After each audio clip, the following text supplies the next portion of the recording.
Get ready for the dictation in 3, 2, 1, start. Justice slow but sure. On Rajasthan ex royal murder case, conviction of police for passing off murder as an encounter is welcome though delayed. It is not often that policemen involved in shooting people dead and seeking to cover up the incident as an armed encounter are convicted for murder.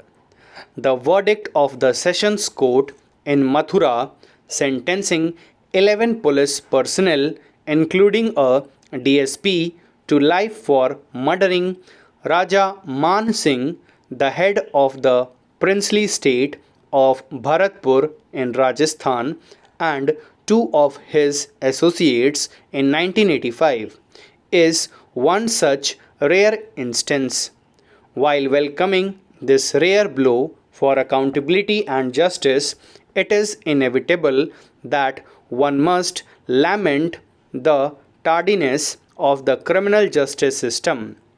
Even accounting for the usual or expected delay in prosecuting police personnel, the 35 years that it took for the case to complete the trial stage is further evidence that justice moves in slow motion in this country. There are several long delayed trials that spanned generations. The trial of the men who assassinated Railway Minister L. N. Mishra in January 1975 ended in conviction in 2014, a good 39 years later. The Hashimapura case, in which nearly 40 Muslims were massacred in 1987, ended with an en masse acquittal in 2015, but the Delhi High Court restored some faith in the judicial process by slapping lifelong prison terms on 16 men 3 years later. While convictions in heinous crimes ought to be welcomed regardless of the long delay, those administering criminal law will have to explain how far finding old and infirm people guilty after letting them enjoy decades of impunity really serves the cause of justice. Fortunately, the delay did not affect the outcome in this case, but it does not mean there is no truth in the old axiom that delay amounts to denial of justice.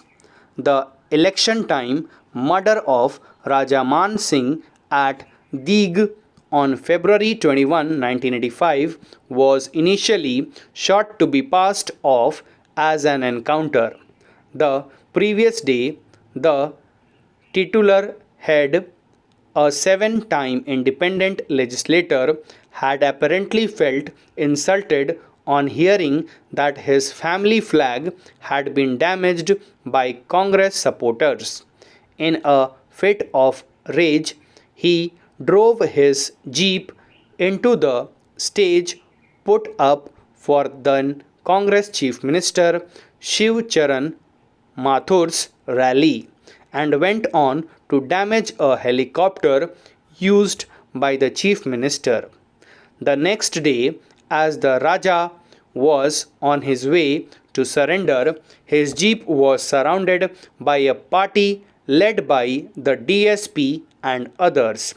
Eyewitnesses said they fired at the vehicle's occupants, killing Man Singh and his two elderly associates.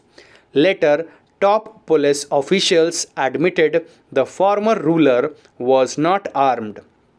The then Prime Minister Rajiv Gandhi asked Chief Minister Mathur to step down. The investigation was transferred to the Central Bureau of Investigation. Later, the Supreme Court shifted the trial to Mathura in Uttar Pradesh. It may not be known if Congress leaders conspired with the police, but the incident remains a blot on the party's record in the 1980s. Stop. Thank you.